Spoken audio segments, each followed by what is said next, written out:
Hello, and welcome in, everybody. My name is Ace, and welcome into something new for a change. That's right, as you can see in the picture there, I'm going to be playing some Total War. Who would have guessed that? Well, I actually booted up my my Total War Attila here in the Christmas vacation, and let's be honest, I haven't played these games in some time now. We're talking about years now. So I was having a fond playthrough in my Attila playthrough, or in my Total War Attila, and I was kind of hey, I kind of miss these. There is a lot of different games out there. We've got Rome, we got Rome 2, we got Medieval, we got Attila, we got Napoleon, we got Empire. What else do we have? We got three. I think there is 3 Saga, which covers Troy, the Throne of Britannia, and the recent one, which is called the Fairy Dynasties. As you can hear, they're taking place in different settings throughout the historical years. Let me just wind down the music for a change. Sorry about that.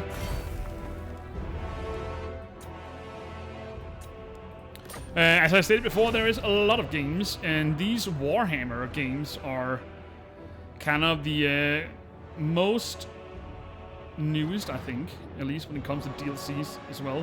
There's Warhammer 1, Warhammer 2, and Warhammer 3, as you can see down here. I got all of them. The only one I haven't played is Warhammer 3. I played Warhammer 2 a little bit when it was released.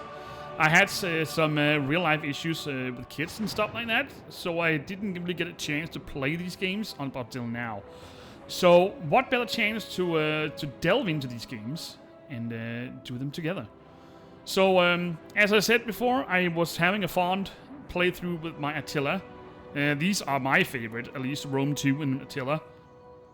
I think it's more because of the settings. But there is a huge difference between these Warhammer titles and the old ones. First off, the main difference between the games when it comes down to Warhammer is that you're playing as a legendary lord, which you're basically gonna conquer the campaign with. And each lord has a different campaign setting and campaign victory condition. That means there isn't a campaign that is the same. Although, of course, if you start over with the same lord, it will be the same campaign. But if you play as a high elf lord, it might have a different campaign to another high elf lord. We will take a look at that when we come into the campaign. But that is one of the main difference between the Warhammer. And I think that is, in my opinion, one of the best things that they did with the Warhammer franchise. I don't know personally about you, but I have been a huge lore nerd with the Warhammer franchise since I was a kid. I actually collected these. Warhammer is a game type which is developed by Games Workshop from United Kingdom, which has been ongoing from the mid-80s as a tabletop game. You can collect these figures and you can paint them and you can assemble vast armies, and you can play against other players on the set tabletop with the miniature figurines. And that has been a huge thing throughout the 80s and the 90s and the early zeros. I collected some of these myself. I didn't play any games. I just collected them and painted them. There is a hobby for that as well. There is a lot of different factions. There is a lot of different miniatures. There's been new generations over the years, new rule books and stuff like that. I think they're on the 4th generation now, which is called something about the Age of Sigmar and the End Times. I haven't really paid attention to the lore in many years, but I did do it when I was younger, and it is a huge lore universe, let me tell you. There is also another universe, which is called Warhammer 40,000. And that takes place 40,000 years out in the future, and it involves the Space Marines and Space Orcs and Eldars and Tyranids and whatnot. A huge library of lore in both games, let me tell you. Creative Assembly, which have developed these games, just had a 25 years of Total War here in early December, and they announced two new things. They're actually going to develop a Warhammer 40,000 Total War. I didn't expect that. It actually came as a surprise to me. I wonder how they're going to do that, because we're talking about planet-wide factions. So I'm actually quite interested to see how they want to tackle that. And they also announced Medieval 3, which Medieval 2 is actually still a fan favorite today, although it was released back in 2008, I think, 7 or something. It's still a fan favorite. You can mod the hell out of these games, and there is tons of mods that overhaul the games and gives you basically a new player experience. As I said before, this is my... I wouldn't say it's my first time. I played it a little bit. I played number 1 a fair bit when it came out. I don't think there is a huge difference between the old titles and number 1, besides the Lord system or the general system. But I think in Warhammer 2, and I also think in Warhammer 3, the campaigns varies a huge deal in these two games. As I said, I haven't played the Warhammer 3 before, so I will definitely take a look into that. I just decided I want to start out with Warhammer 2, because there is actually some factions you can see, you can play in here that I always wanted to do. Although, let me just clarify one thing. As you can see down in the bottom right, there is something called Warhammer 3 Immortal Empires. Immortal Empires is a campaign setting which fuse all 3 games together in one large campaign. That means all 3 games, all legendary lords from all 3 games, all campaigns. I don't know about the campaigns though, if they are a thing in the Immortal Empires, or if it's just a normal playthrough with the given general. But as I said, it fuses all 3 games, all continents, all the various factions into one big map. I haven't tried that myself. It got introduced in the first game, actually, but I haven't really tried it. I did get a sneak in the Warhammer 2 because I just want to see, but I stumbled around. I didn't even get a chance to figure out what the hell was going on. So I abandoned it, and I basically left Warhammer on the shelf that day. I will take a look at that in one day, but I decided to want to start up with a normal campaign in the Warhammer 2 settings. Warhammer 1. Let me just jump into the campaign, shall we? It's a little bit easier to take a look in here. There's a lot of DLCs, and I don't have all of. I do have all for Warhammer 2, and I have some for Warhammer 3. So as you can see here, Immortal Empires is also a thing in here where you can combine. I don't know if this is just 1 and 2 fused together. And then we got the Eye of the Vortex. This is the actual campaign where you can play with the factions which was released with the Warhammer 2. I will start with that one. I fight for the greater good. So as you can see in here, this is where we need to select our different lords. We got the High Elves, we got the Lizardmen, got the Dark Elves, we got the Skavens. This is actually the only one I didn't try out back then. These are the Vampire Coast, the Tomb Kings, and we got some standalone lords. I think they were added with some DLC. We got an Empire, we got a Dwarf, Greenskins, Bretonia, Wood Elves, and Beastmen Warhordes. So, I don't know about you, but there is, if you do know about the various settings in the Warhammer universe, we are playing on a world, I don't know what the actual world is called, but there is, the main setting of the game is that, long time ago, there was a species called, they're just known as the Old Ones, which discovered this world and settled upon this world. And they were highly advanced civilization. And they tried to simulate this world as it were back then. They infused the world with life. Some of the first they actually made is these Lizardmen. and they were appointed as guardians of the world, caretakers of the world, because there was a faction which existed beyond the borders of reality, which is called the Chaos. Chaos is the demon world of this game, and there is at least what we know of four Chaos gods known to exist today. We got Korn, we got Nurgle, we got Slanesh, and let me see if I can pronounce his word correctly. Zints, I think. It is a hard word to pronounce, and they have been waging a war against these old ones for millennia. The old ones constructed 2 polar gateways on this world, which, as of course, is there is a small map here. This is the main setting of the Warhammer 2. There is a lot more to cover. Maybe it's easier to see in here. Yeah, this is the Warhammer 1 and Warhammer 2 maps combined.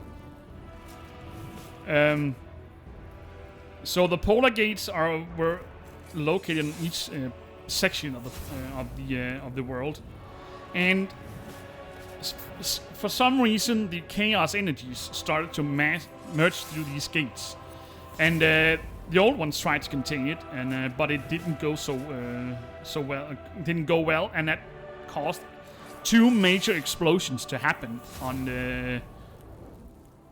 on both the polar gateways, and that meant the polar gates exploded towards themselves and caused 2 huge craters to exist. The northern crater actually was so vast and so large that it split off from the continent or from the planet and formed the moon called Morsley. I don't know about the southern one. I don't know how big that was, but there is 2 large craters which are known as the Chaos Waste now. And all the mortal factions, especially lizard men. I also know the High Elves. The High Elves, the race of men. I think the ogres as well, and the dwarves were also created by the old ones during the early days, but they weren't so evolved as they are today. Only the lizard men are actually, which are said to be the oldest one, led by their Slan warlords, or Slan masters, are said to be the oldest and most... not the most. I don't think they're the most evolved. They're still living some kind of primitive lifestyle.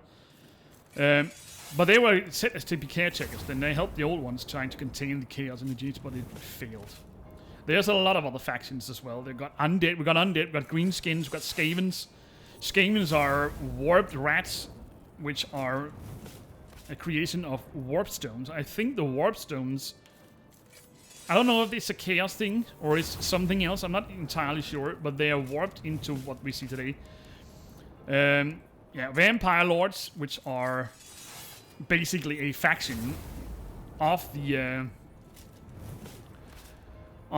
old Araby, I think it's called, which are a faction, or not a faction, a set of people who lived down in the desert kingdoms, and which these Tomb Kings are a leftover thing from. They had a warlord or a mastermind called Nagash, which basically revolted against the throne back then, and he delved in necromancy and stuff like that, so he created the vampire lords, and they set out to conquer the world. The Araby civilization collapsed, and they got raised as the dead, which we have as the Tomb Kings. Then we got the Empire, we got the dwarf, got the greenskins, and here are the normal vampires. Got some chaos. There is a lot of faction when it comes down to chaos. Some are affiliated with a certain god. Some are just human worshippers who basically just worship the chaos energies, and they are rewarded with gifts from chaos.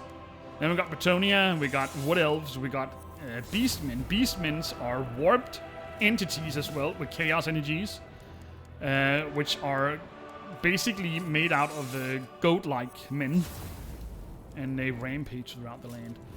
And then we got, that's also chaos. We got Arcane.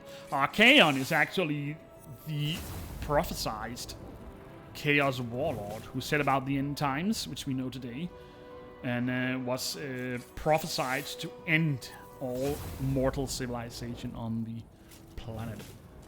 Don't know if he managed to do that, but I think I talked on for 20 minutes now. That wasn't actually the case. So I will be trying out. Tyrion, I will trying out a Valerian. vortex. Vortex. I don't know what. I haven't really figured out what it meant, but there's something about a vortex here on the island of Ulthuan, which is where the High Elves come from. The Dark Elves comes from Nakaroth, which is up here.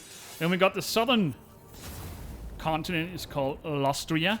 This is where the Lizardmen and Skinks originate from, or is residing. Then we got the Araby, Tomb Kings, and then we got the other factions, which are said to be over here. Norska, we got the Empire, and the Badlands, where the Greenskin originates. And then we got something over here, the Chinese version of the world. I think that is in Warhammer 3, together with the Ogre Kingdoms, and I know for sure that the Chaos Wastes are also present in the Warhammer 3 universe. Anyway, everything is centered about There is no limit. Alariel, the Ever Queen. a legendary lord. This lord's campaign does not contain any development content. Okay. We must preserve this world. I actually wanted to try out a Skaven. Many schemes. And since this is my first playthrough, we got Most triumphant, yes. we got a Clan Morris with Queek Headtaker. You got to enable campaign introduction. Let's just take that. So every race has certain attributes, and every legendary lord has its own set of attributes which affects his army. So Skaven under Empire establishes Warrington in settlement, undermining your enemy's progress, or hide in plain sight while growing your own empire. That means we can basically live underneath on the settlements and form our own society. Food. Maintain food supplies to gain growth and other bonuses to avoid starvation penalties. And Skaven corruption is a detriment to local public order, but allows you to spawn additional units of clan rats to fight in local battles. That is a nice thing. I will be setting this to normal and hard, since this is my first time in a very, very long time. Usually I set this on hard, hard, or hard, very hard. It depends on the game. Let's see what Queek Headtaker has of interesting thing. He does get -2 for Gracier recruits, or loyalty. Loyalty is the, basically what it says. If you want to keep your unit, you better have them happy. Queek Headtaker steals a percentage of XP earned by other lords. Nice. Hero capacity +2 for chieftains. Then we got melee attack, +10% when fighting against dwarf and greenskins, and 10% when fighting against dwarf and greenskin in weapon strength. 50% -50% upkeep for stormwomen and clan rats. So that's only in the lord's army. And army ability number of uses +3 for Menace Below. I don't know what the Menace Below is. That must be a spell. We got some additional starting units. Storm Vermin Halberds. They're armored and armor-piercing anti-large. So these games are heavily tool-tipped, and you are going to need to read everything, because everything works together in a cohesion that either affects your economy, your battles, your whatever there is of different things. So everything, you need to pay attention to different things, and pay attention to these things as well, because that is going to give you a huge advantage in battles. And then we got a rat orc, monstrous infantry. We got some kind of monster things in here. Got frenzy. Frenzy means that that is actually a thing from the older games. If you are playing Rome or something, if you got elephant units, if they are getting massacred or getting under heavy attack, they will enter into a kind of frenzy, which means I can't control it. So it could actually mean that it will hit my own units. So that is something we need to pay attention to. Anyway, let's just jump into the campaign, shall we? I don't know for how long these videos will last. My aim is 40 minutes to 60 minutes. And there won't be any particular upload system. I'll just post a video here and there. So do subscribe and hit the notification bell so you won't miss out the next part. Anyway, let's just jump into the game, shall we? Deep under the world, they chitter and plan, watching, waiting.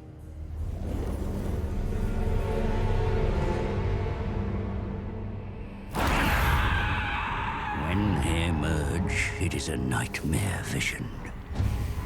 The Skaven, a ravenous horde of verminous ratmen.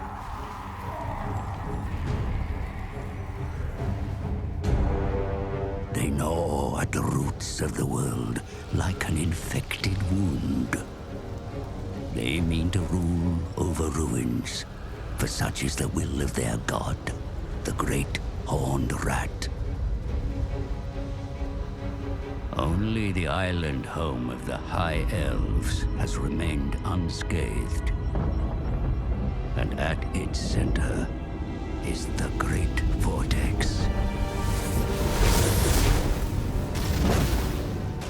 A swirling maelstrom that siphons chaos from the world. The Skaven covet its vast power with envious, beady red eyes. The twin-tailed comet is oft seen as an omen, but this time its wake has disturbed the winds of magic. In the secret halls of the Under-Empire, the Council of 13 has gathered. A time to scheme of opportunity. I kill dwarf things in Pillar City. No! Clan Moors go to Southlands. Hunt for Warpstone. Moors are puppet minion. Pestilence infest Lastria. Yes. But all Warpstone for council plan. Come, scribe slave. Work to do. Comet makes elf things weak. Council wants power of the Vortex. Just as prophecy demands. So it's true. You read markings on the Black Pillar. Then you know we must find the Screaming One. Find out how to control the Vortex. Oh yes, Master. But a large tribute of Warpstone will that demon require if we summon him. Return to your assigned clan. Harvest Warpstone. Yes, most precipitous of masters. And flay yourself, your impertinence. Oh, it will be done, your worship.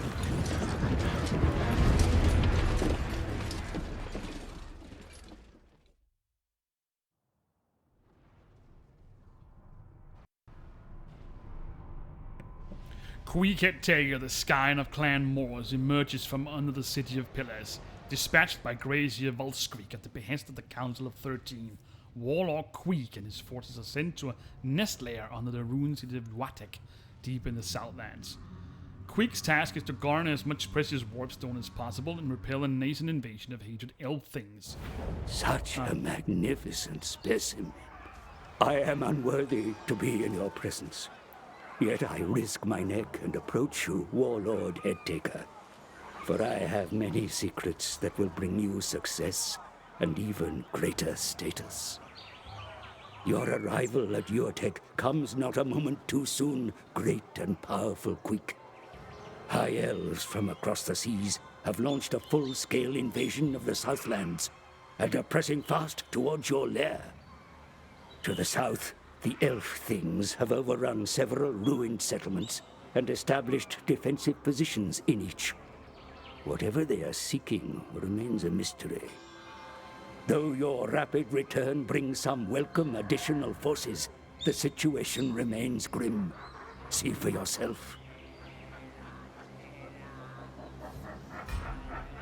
Alright, so as you can see, this is the main campaign map. This is where we move around with my legendary lords to conquer settlements, to engage in combat and stuff like that.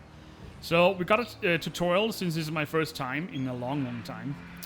The campaign map is the main game theater in which armies and factions are created, commanded, and destroyed. Territory in the map is divided into provinces. Each province contains multiple settlements. Move the camera to inspect the points of interest. Your vicious Skaven army emerges into the theater of war, Lord Queek. Each rat you command yearns for the taste of elven blood. It will come soon.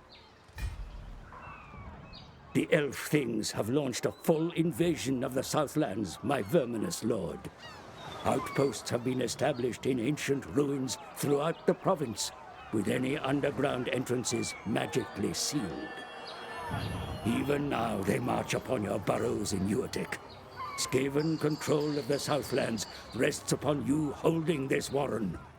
Lord Nordwell will not look kindly on us if Clan Moors lose this lair. Oh no, we can't have that. So this is the advisor, by the way. He's actually present in all 3 games. He's a very powerful man. I don't know what his actual lore status is, but he must be some kind of important one. He's gonna be the advisor throughout every single legendary lord you take. The ruined lizard men city of Uatek dominates this province, my lord. The reptiles have long since abandoned their holdings here. Now your clan Moors contest control of the ruins that remain. Your warren is well defended, yet the elves press forward in ever greater numbers. Do not let Uatek fall, Lord Queek. Your arrival has caught the elf things by surprise, Lord Queek. Now is the perfect time to attack. Select your army first. Alright, so this is my army, and this is Queek Headtaker, my legendary lord. Good.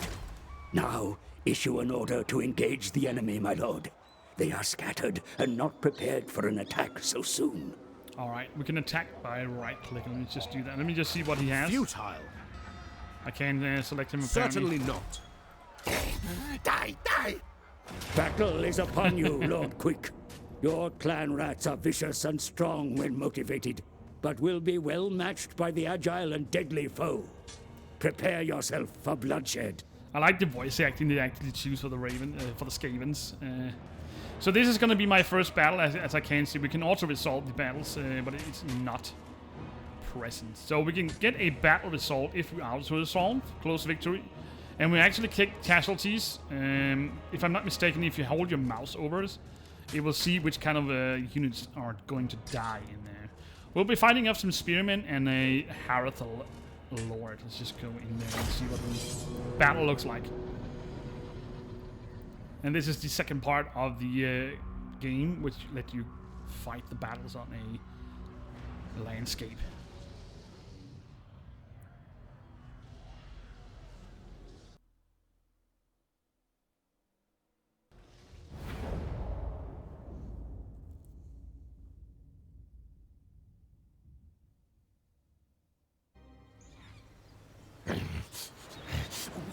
Why Nordwell send Queek down to this backwater?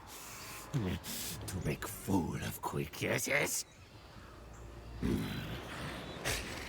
I not fail here. I make clan wars great in South. Make clan rats show up my name. Make lands mine. Start by killing elf things. I want them dead! Go! Kill! Do not fail me! The scent of elves hangs in this place, Warlord Headtaker. The enemy are surely close, but unseen. Survey the area carefully. Alright, so this is the main battle map. So we're in Lustria, I think, by the looks of it. I don't know about the lore today, but to my understanding, back then the Skaven originated in the Empire, lands of the Empire, and they conquered some dwarven strongholds to the south, in the Southlands or Badlands, together with the Greenskins. I haven't got any clue as to why they're over here, if that's a new thing, but let's just play with that as it is in the game. All right, let's move to the army. The clan rats are ready for battle, mightiest of warlords. Each one stands ready to fight, eager to gain your favor. Units are subdivided into units, orders in battle, or it's units, not individual troops. Yes. So we got some clan rats with spears, 116 each. That's a almost full lane of Astartes. It actually look like they're standing like that. Your presence on the field brings fear and obedience in those you command, Lord Queek. Your reputation for bloodletting makes you the master of any battle you enter.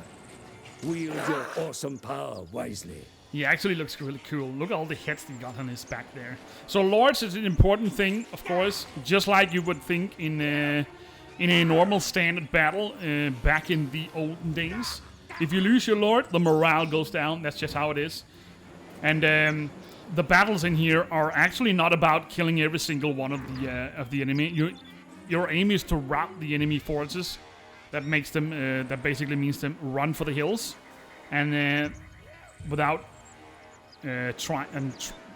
trying to lose as many yourself as possible. So that's basically what it's all about. Just like it would happen back in ancient days. Rout the enemy, try to kill the lord or the general, and that's an easy one. Right, we got a point over here. Yeah, of course. High grounds is a thing in here.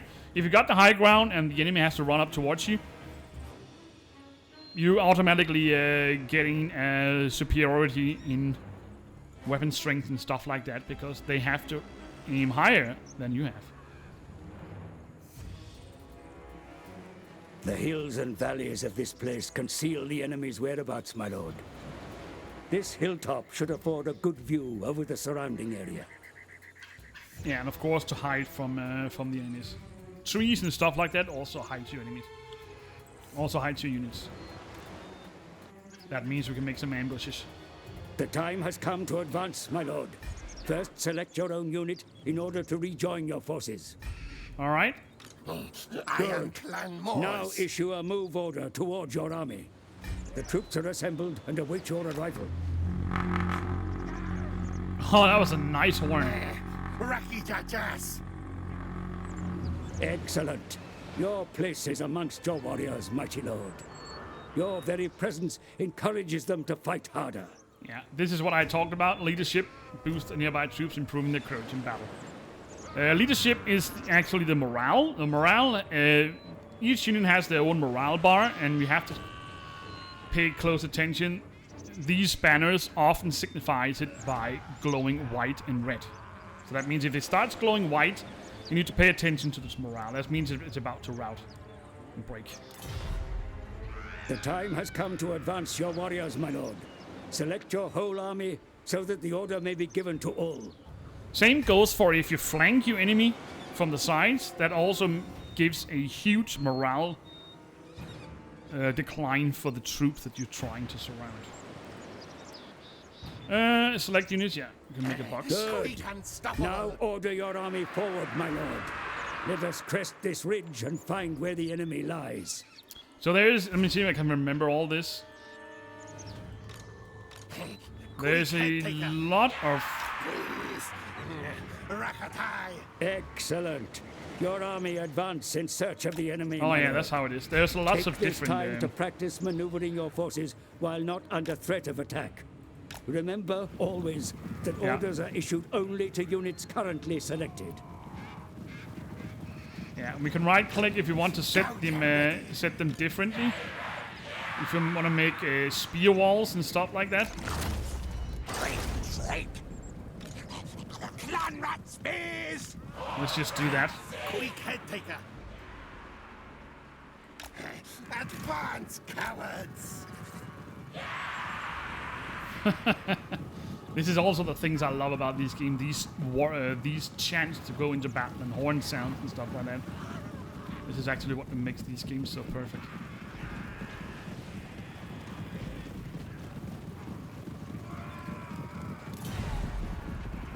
Okay, we got the enemy in sight down there. The enemy come into sight, my lord. We have caught them by surprise. Advance quickly before they can retreat. Oh, these models look so good. They actually look like the ones you got back in the old days. Hurry your forces into battle. And just take a look. So they are advancing now. Got spearmen. So spearmen. Oh my goodness. Spearmen are good against large as well. Let's take heads. Let's just kick the high ground here. So we can use guard modes. Guard modes are actually good with units for units with shields. Advance against the foolish elves, Lord Queek. Let them learn why you are called Headtaker. Indeed. So guard is a good thing if you're getting charged by the enemy. Assign individual targets for each of your units when attacking, my lord. Keep a wide formation. Do not let your forces be surrounded. Alright, let's take a look at this. This is one of the best thing about these games. These charging maneuvers.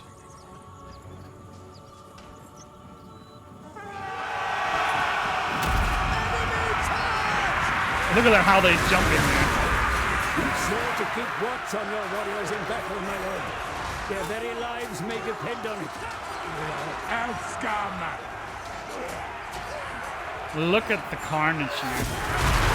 Oh my goodness. I actually forgot how powerful these lords are. So we got Queek on the prince here. And we can check each individual banner to see how many they got left. As you can see, they're taking quite the damage.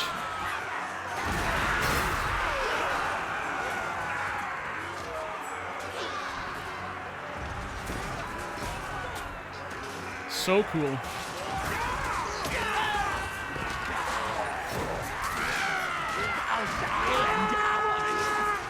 is no hope! The enemy lose the will to fight. See how they run from the battle. Press your advantage. Alright, so we got them to rout.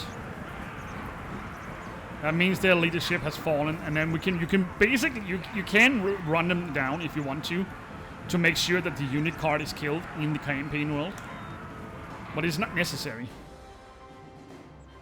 The elf things send more forces to contest the battle, Lord Queek. They pour forward in great numbers. Oh, it looks like they got some missile troops. We don't like those. I got none. Move quickly to defend this ridge, my lord. The trees will grant your warriors cover, while the slope will provide them an advantage in combat. Yes, just as I said before. Terrain offers various things. Advance upon the ridge without delay, my lord. That position offers you the best chance of victory against such a number. Order your forces forward, quickly. Other things that you had to pay attention to is that, as you can see here, this unit is winded. This one is active, and this one is active. Not run, flee. That is something to do how much they run around. You can't just run around the map unendlessly. You will tire your units. If you tire your units too much, they lose advantage in both defense and attack. Allied Skaven, my lord. Conscript them into your service at once. Some amongst them bear slings and missiles. Such weapons will be of great use against a foe. Ooh, slingers. Let's do that. And we also got reinforcements now fall under your control, my lord. Move the infantry into your front line. The extra bodies are sorely needed. Indeed they are. So we got some more clan rats with shields. Place your fresh missile troops behind your army. They will fire automatically if the enemy come into range. Yes, they will. You can issue orders here to toggle fire at will in skirmish mode. Skirmish is the thing where you basically where you shoot and run. So let's do that. Slingers! Let's put them here in the front. Queek wants this. So that's just clan rats with shields. Time to kill. This way, fool! Can't do that. Shriek! Onward! Why can't I do that? Poison, hurry! Be sure to arrange your infantry in a line for the coming battle, my lord. Each unit should cover the flank of the next. Do not let the enemy attack the sides of your formation or break through to the rear. Excellent, my lord. The ridge is yours. Move your infantry out to block the pass and await the enemy's arrival. Do not be tempted out of position. We move! Scampering! Run, skitter! Oh, that's the Skavens. Oh, the slingers. Master of masters! What? Faster! Scurry! Let's do that. We'll keep our spearmen. Clan rat! Let's talk about some guard mode. Yeah, as I said before, if you flank and from the sides and behind, you will lose penalties to your ship.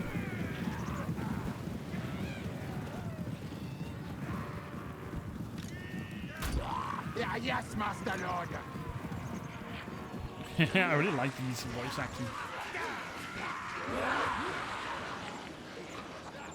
Alright, let's put this in guard mode as well. Yes! Alright, let's just let them advance. They also got a White Lions of Christ. Let's say heavy unit. Nice. As you can see now, it's in the trees. That means I can't see it. They got a huge range. I need to move my units. Challenge me! That ain't good. We need to take down that. Alright, let's fire upon it. We need to take them out.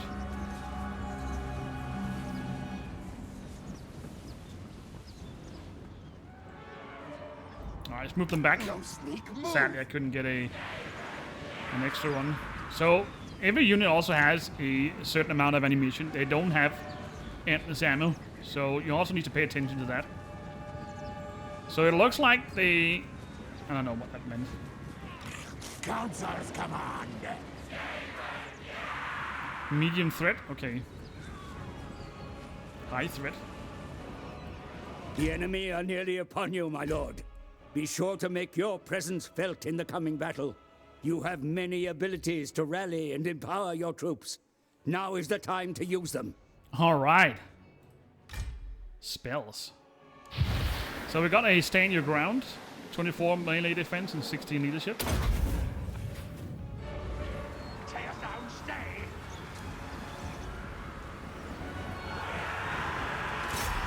Take the enemy is uncovered! Battle has been joined, my lord. Order your forces forward to envelop the enemy where possible. Do not leave troops idle. What? Skrenrika Bokrek! Kill! Move! We need to get this, we need to take this on out. Ready! Slingers! I can definitely feel I'm rusty. Yes, master! Scurry! Alright, so we've got this engaged. Fight! Attack! And we got these, basically where we want them. Skaven! Yes! Scurry! Yes!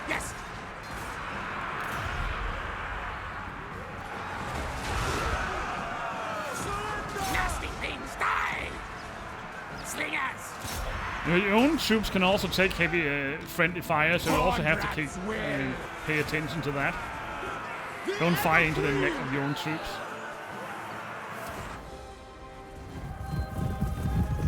Rat ogres, my lord. Hurry them into battle, for they are sorely needed. Ooh, monsters. Rat ogres.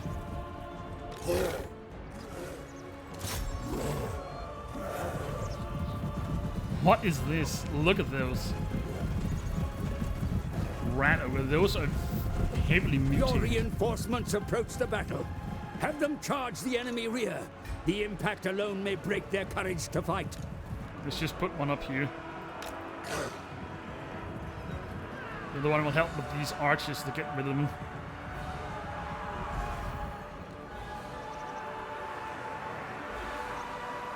Oh, my shields are about to rout. Are they taking heavy friendly fire? I don't think so. Death comes! Oh, it's because of the Lord.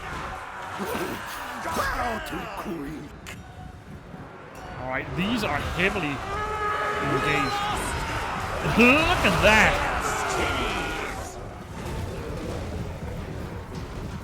Totally mayhem. Look at that jump animation. All is chaos! Alright, this one is almost dead.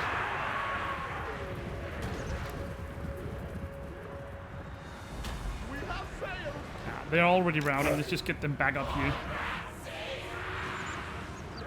Let's put the rat ogres in here.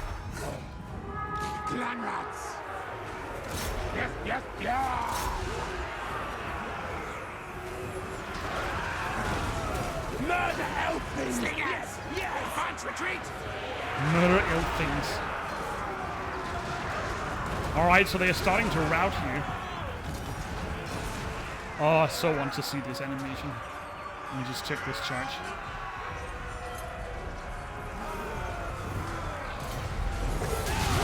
Oh, look at that. Damage sustained decisively. Oh, they're going down. Our tail is yours! Attack charge! We need Queek over Queek here. Headtaker! Good, now kill! Destruction awaits!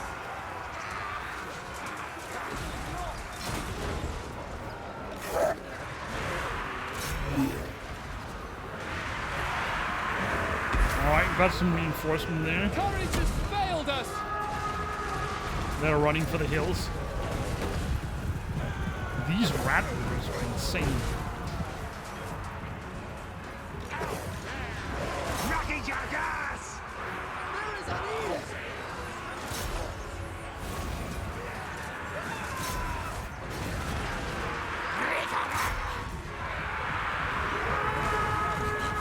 Clan rat spears! Let's just The enemy close down. leave the field, Warlord Queek. The clan rats chitter your triumph. The head of the elf thing leader is yours to take. Victory!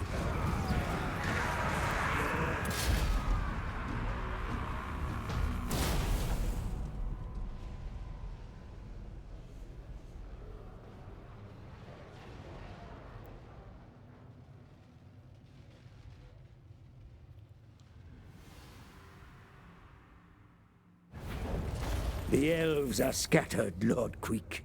All of Skavendom shall chitter of your magnificence. It only remains to decide the fate of those captured in battle. Okay, so we got some post-battle options. So we can choose for this. This also varies from lord or race to race in what you can choose down here. So we can sell off, which gives me treasury, but will also give me a minus replenishment rate. We can enslave to take 2 food and 4 leadership, and we can replenish unit. I'm just gonna take this. Gives me additional food, which we need, and some leadership. Yes, yes. Your forces are weary from battle, yet they still retain some strength to march on. See for yourself. All right, let's take a look. The distance your army can still move is shown around it, my lord. Plan your movements wisely, for your armies cannot defend the realm if they are not present to fight. The colored area surrounding a selected army shows how far it can move this turn. Stop! No! Be warned that while the elves are defeated, they are not destroyed, and they seek to attack again. Move now towards your city, my lord. All right. Move it! Good. Your army now blocks the approach to your capital. Any attack by the enemy will need to get by you first. See for yourself how your forces control the area around them. So armies and settlements exert zones of control around them. Enemies cannot pass through the zone of control except to attack the owner. Your Skaven society is a vicious contest.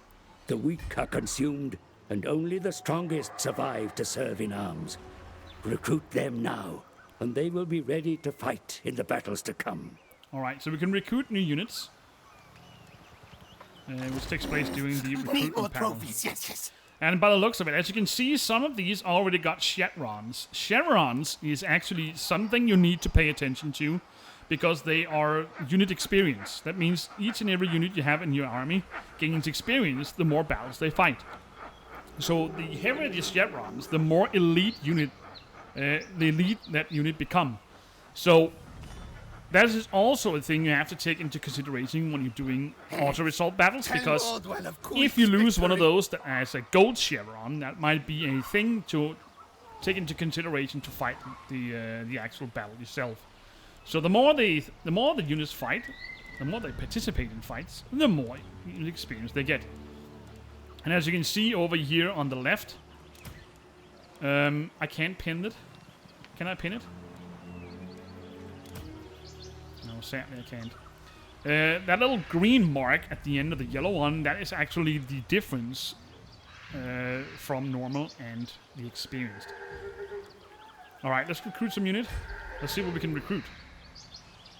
Additional unit can be recruited. The cost of recruiting each unit is shown on its unit card and is subtracted from your treasury. Because they got minor things. The coin beneath is actually upkeep. This amount is deducted from your treasury each turn while the turn this unit exists. So each unit costs upkeep, and that is deducted for this up here. The one in the mark or in the bracket. That is the total income each turn. So every upkeep reduces this number significantly. I know this isn't much in here, but I do know that Rome and Attila are way higher. But you also gain loot from battles and occupying settlements. You don't get that in Attila and Rome or medieval. You actually are using your buildings, the built buildings in your settlements, to generate income via those. I don't think that's as much as a thing in this game. Alright, let's see. It takes one turn. Slingers. We don't have any sling. We actually got one slinger. And it looks like we got 3 recruitment capacity. We got clan rats. Skaven slave spears. They got poor leadership. Meat shield. What is that? Is that expendable? So they must be tanky then. Sword infantry, spear infantry, missile infantry. Let's just take one more missile. Skaven slave. The clan rats are the ones with... Excellent choices, my lord. Be aware that the recruits will take time to train, and that your army must remain stationary while they do so. Yes. So can you... You will, of course, be aware that armed forces cost currency to build and maintain. Be sure to keep watch on your finances, lest ruin overtakes you. Yes. Each faction maintains a central treasury. Victorious. The current treasury value and overall income per turn is shown at the top of the screen on the campaign interface. A faction can earn money through tax, trade, and certain military activities such as raiding and looting. Recruitment of new units, the upkeep of existing units, and the construction of buildings all deplete the faction's treasury. Let us review what destruction the elf things have wrought on the surrounding territory, mightiest of lords. Select your city to inspect the province. Alright, so this is my city. The province surrounding your capital is shown here, my lord. A province may contain many cities, each exerting authority over the territory surrounding them. Control the cities, and you control the land.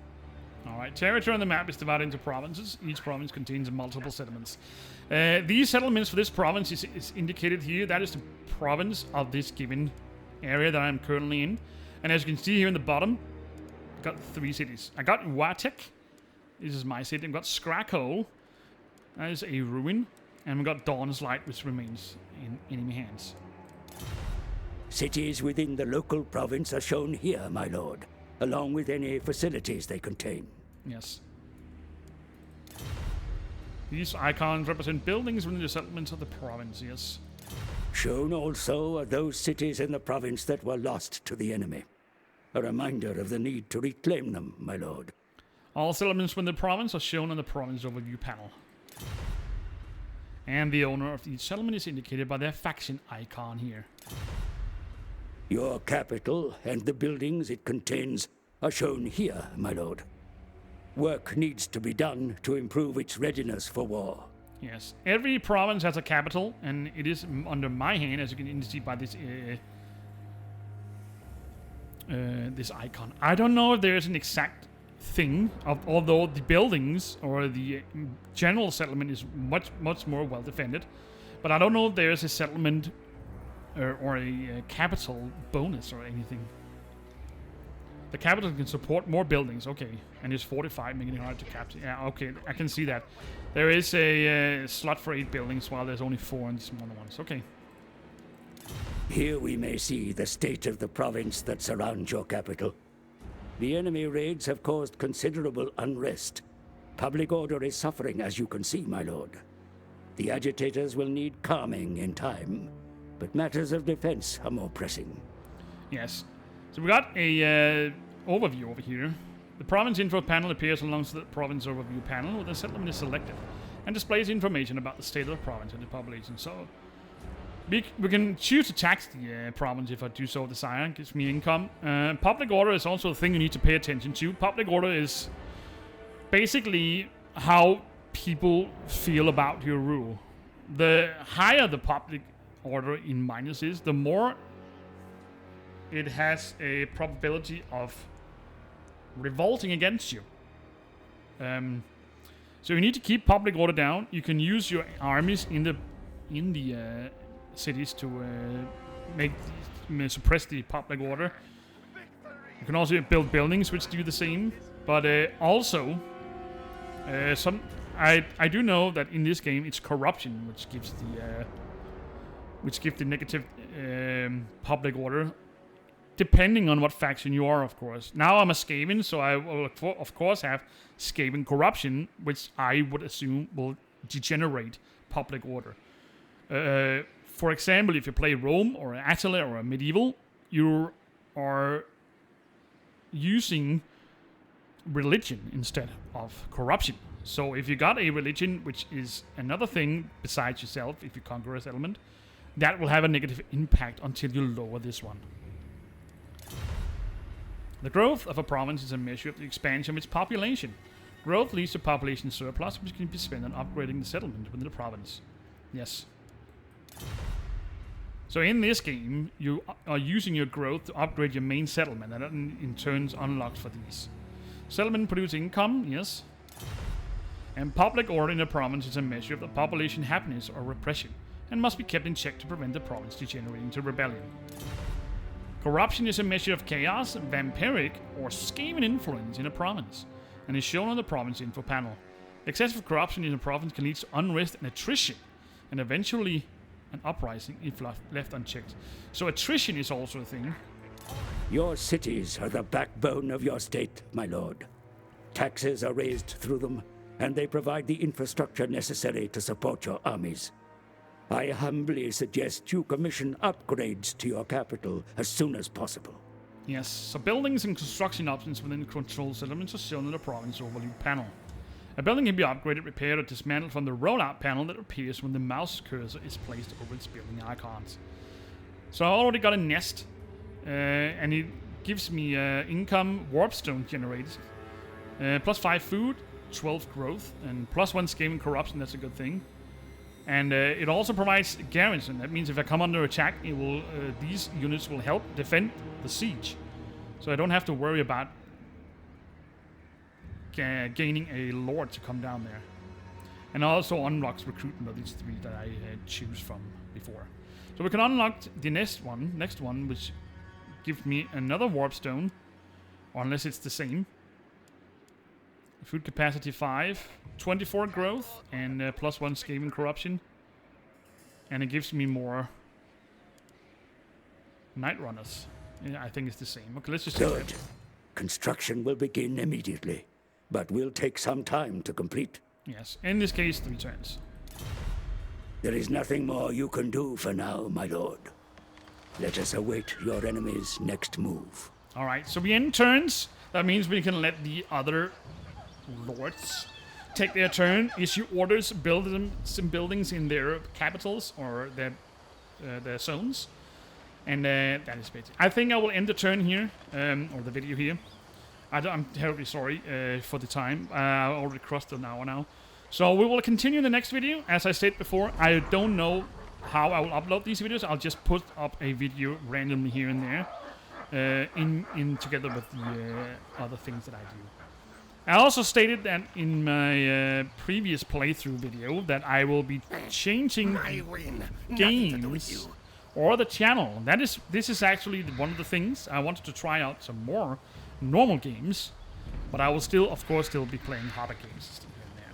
So, without further ado, I hope you enjoyed this first little video. I do know it's a tutorial, but we will definitely get into the game as a whole, hopefully in the next video. So, thanks for watching, and I'll see you next time.